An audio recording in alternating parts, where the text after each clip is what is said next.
एक बार की बात है, एक गांव में एक सुल्तान नाम का किसान रहता था। सुल्तान बहुत ही गरीब था। एक रात सुल्तान अपने खेत में एक फावड़े से खुदाई कर रहा होता है।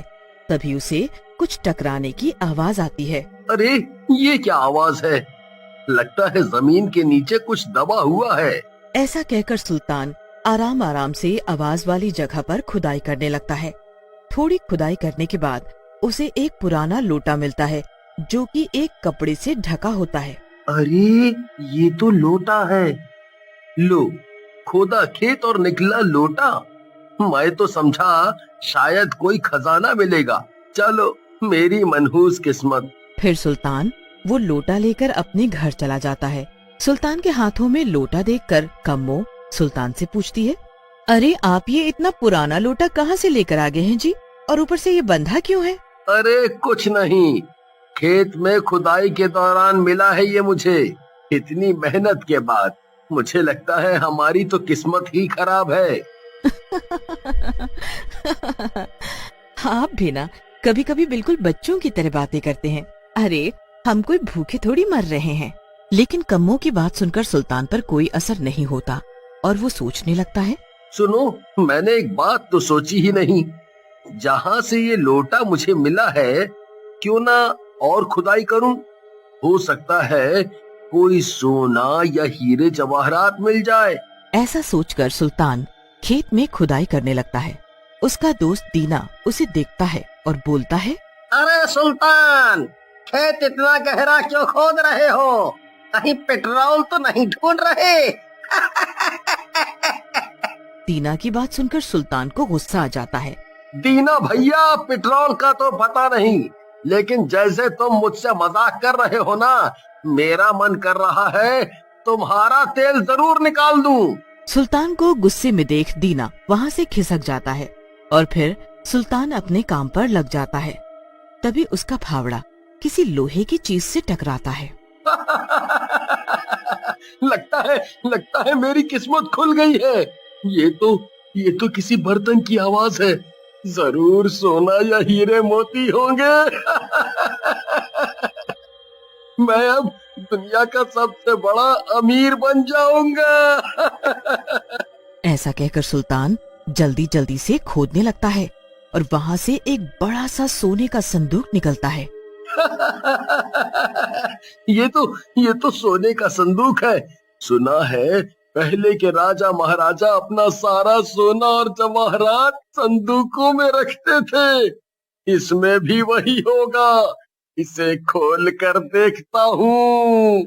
ऐसा कहकर सुल्तान संदूक को खोलने लगता है और संदूक के अंदर झांकता है। अंदर झांकते ही उसकी आंखें फटी की फटी रह जाती हैं। संदूक के अंदर एक कंकाल पड़ा होता है और जैसे ही सुल्तान संदूक को बंद करने जाता है, कंकाल उठ जाता है और उसकी गर्दन पकड़ लेता है। मुझे फिर से क्यों बंद कर रहा है? बड़ी मुश्किल से तो मैं बाहर आया हूँ।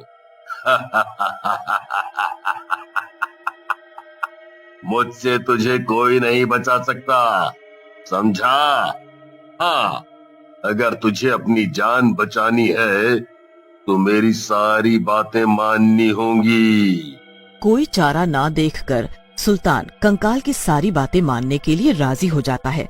कंकाल सबसे पहले सुल्तान के घर चलने के लिए कहता है, जिसे सुनकर सुल्तान बोलता है, देखो भैया कंकाल, मारना है तो मुझे अभी मार डालो, क्योंकि अगर मेरी बीवी को पता चला कि ये सब मेरी बेवकूफी की वजह से हुआ है तो वो मुझे तुमसे पहले मार डालेगी। मुझे पता था तुम यही बोलोगे, क्योंकि मैं जब जिंदा था तो मैं भी अपनी पत्नी से बहुत डरता था। लेकिन अगर तूने मेरी बात नहीं मानी तो मैं तेरी पत्नी को ही मार डालूंगा, वो भी पहले, समझा? अपनी पत्नी की जान पर बात जाते देख सुल्तान घबरा जाता है और कंकाल की बात मानकर उसे अपने घर ले जाने के लिए राजी हो जाता है। घर के पास पहुंचने पर सुल्तान कंकाल से बोलता है, कंकाल भैया, तुम यहीं रुको। मेरी पत्नी बड़ी गुस्से वाली है। मैं नहीं चाहता कि आपकी वजह से मुझे वो झाड़ू से पीटे।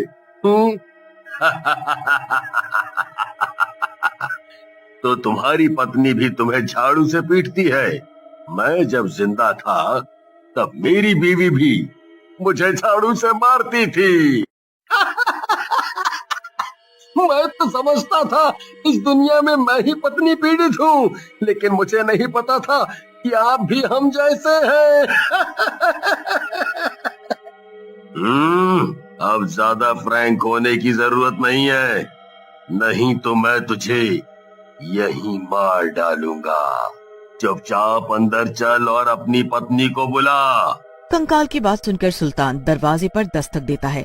कम्मो बाहर आती है और सुल्तान से पूछती है, तुम्हें शर्म नहीं आती? इतनी रात को बाहर घूमते रहते हो। अरे मैं कब से तुम्हारा इंतजार कर रही हूँ। अंदर आओ जरा, तुम्हें बताती हूँ। इससे पहले सुल्तान कुछ कहता, कंकाल बोलता है, कितना बकवास करती है तू औरत। पता नहीं ये तेरा पति कैसे बर्दाश्त करता है तुझे। कंकाल को देखकर कम्मो घबरा जाती है और बेहोश हो जाती है। सुल्तान कम्मो को उठाकर घर के अंदर ले जाता है और उसे होश में लाने के बाद सारी बात बताता है। सारी बात सुनने के बाद कम्मो बोलती है, मैंने तुम्हें बोला था ना कि कुछ मत करना, लेकिन तुम नहीं माने। पैसों के लालच में तुमने ये मुसीबत मोल ले ली।